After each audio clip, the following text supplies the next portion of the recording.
Yes, ma'am. So it's a very important numerical.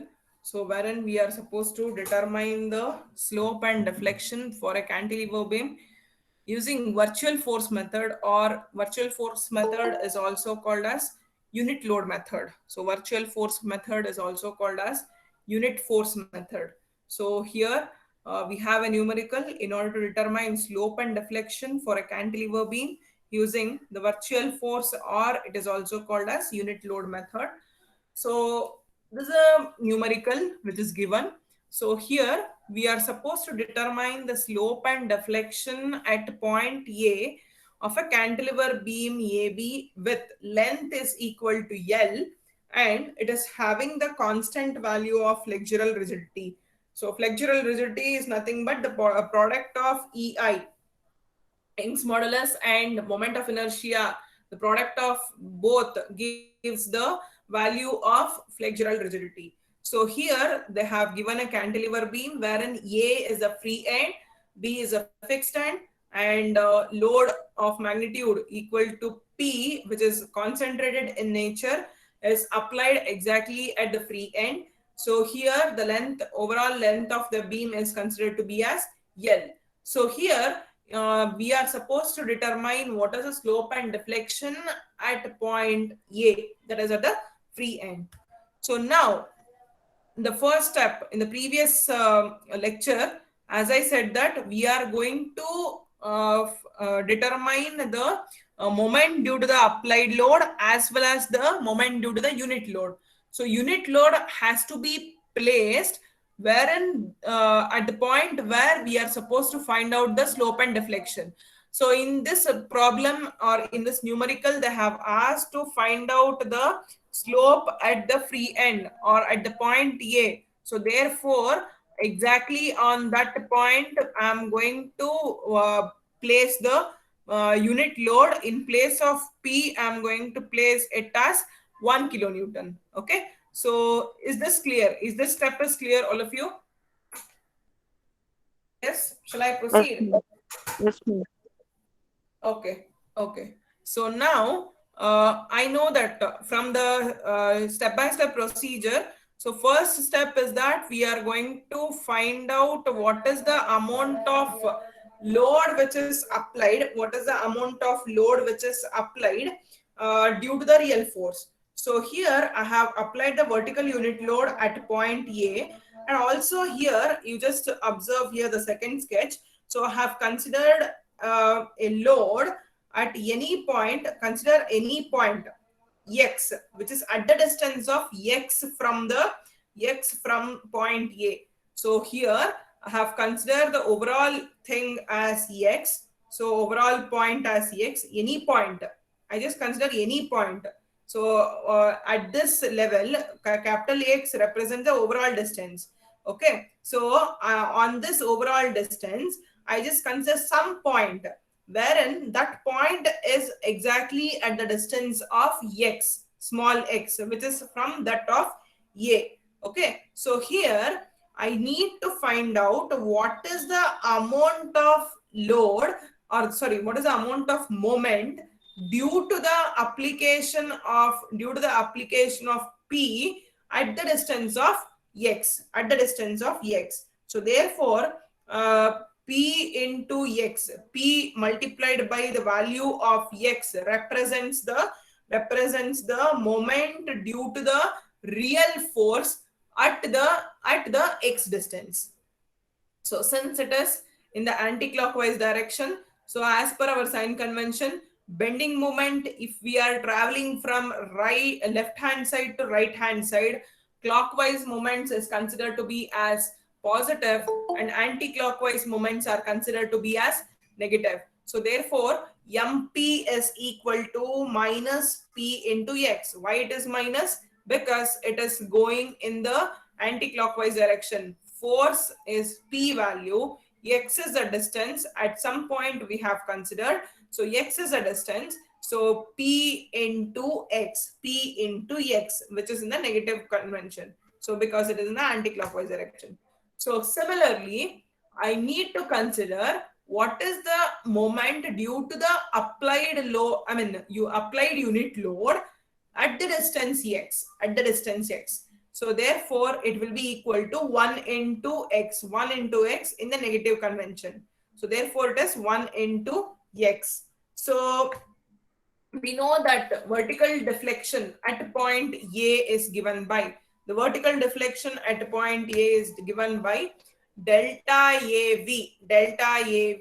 The vertical deflection at A is equal to delta AV, that is equal to this deflection. I mean, this is the integral part which we have discussed in the previous lecture series, that is mu, moment in due to the unit load, into the mp. Mp is the moment at x distance due to the real force, into dx. Dx is the distance, elementary distance, divided by ei, divided by ei. So therefore, I mean, it is with the integral part of 0 to L. So it is in the integral part of 0 to L. So first thing, we are supposed to take x distance, and this is the moment which both the moments which you have considered for the x distance.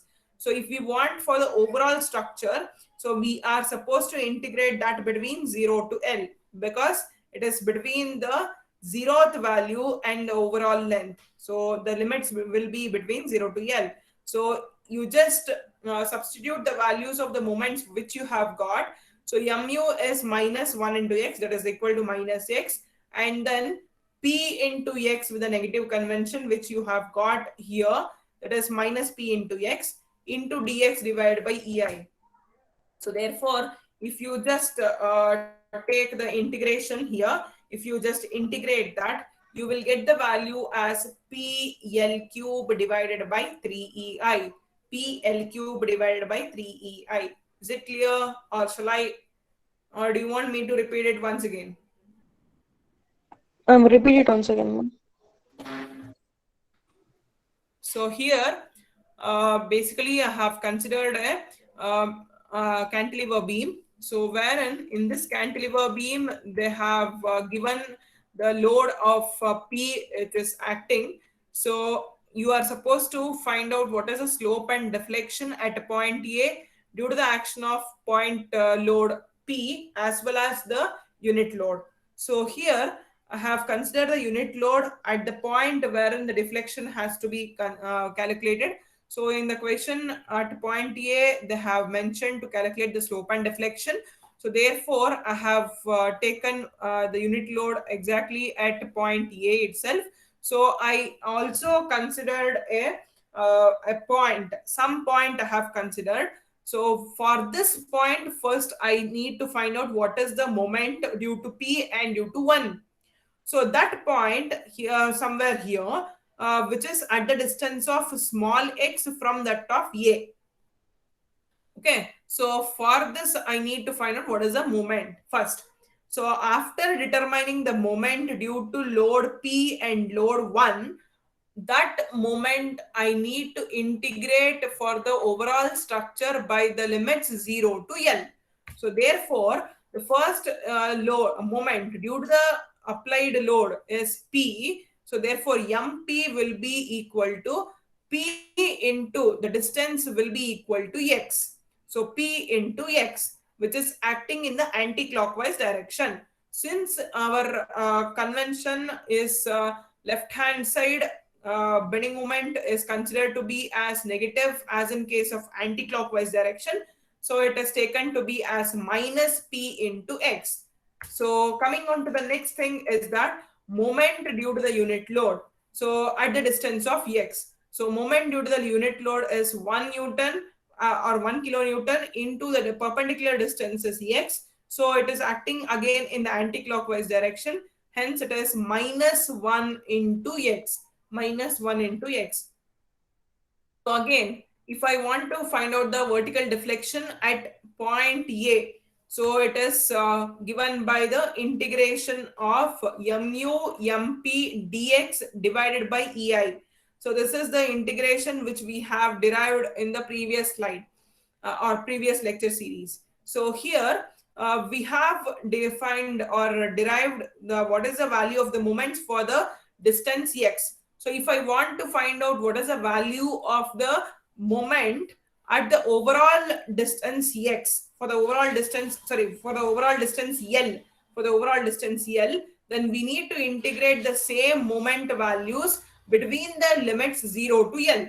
So therefore, so substitute the value of mu, that is minus x, that is 1 into x will be minus x. So then moment due to the load of P will be minus P into x, substitute over there, into dx divided by EI. So therefore, if you just integrate this, it will be px square into dx divided by EI. So P is a constant. So it will be integration of x square. So x cube divided by 3. So if you just take the limits between 0 to L, it will be in terms of PL cube divided by 3 EI. This is a positive value because both are in the negative convention. So if you just multiply, it will be the positive convention. So therefore, it is PL cube divided by 3 EI is the value of deflection at point A due to the overall application of load.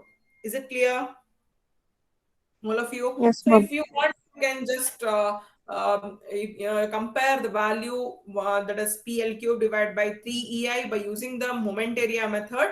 You get the same value. Same thing if you apply the moment area method, and if you just try out, you get the same value. Yeah, in place Ma'am, of are capital H and small h both the same, ma'am? sorry. Is capital H and the small h both the same, ma'am? Yeah, so no, capital X is a point. It is a point which is considered at the distance of small x. Then MP is equal to minus P times of small h or capital H, Small ma'am? x, yeah, it is small x. It is not capital X, it is small x. Capital X, it is a some point which I have considered, which is at the distance of small x from A. It is P into small x. This is P into small x, and mu will be minus small x. Is it clear, all of you? Shall I proceed? Shall I proceed? Yes, ma'am. Okay, so the last thing is that we need to find out the slope. So here, in order to find out the slope, so I'm going to put the unit rotation, means unit moment, at the point wherein we are going to calculate the slope. So here I have put the unit rotation in the anti-clockwise direction itself, because here you can just observe the moments are considered to be as anti-clockwise itself. So therefore, for the easy solution, I'm going to apply the unit moment in the anti-clockwise direction itself with the value of magnitude is equal to 1.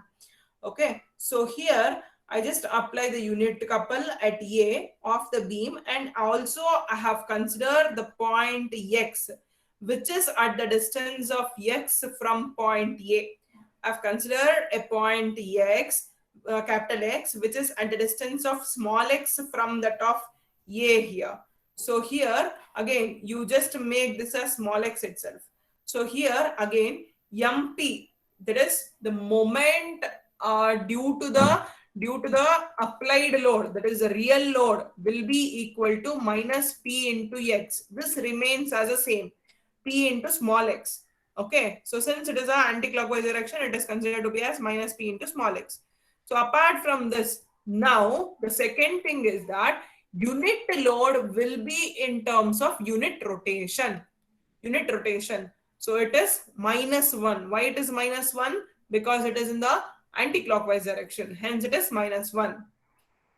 So here, as in case of theta, the same equation you are supposed to take, but here mu will be equal to -1 and mp remains same, dx divided by ei. So you just substitute, you will integrate between the limits of 0 to L and get the value as PL square divided by 2EI.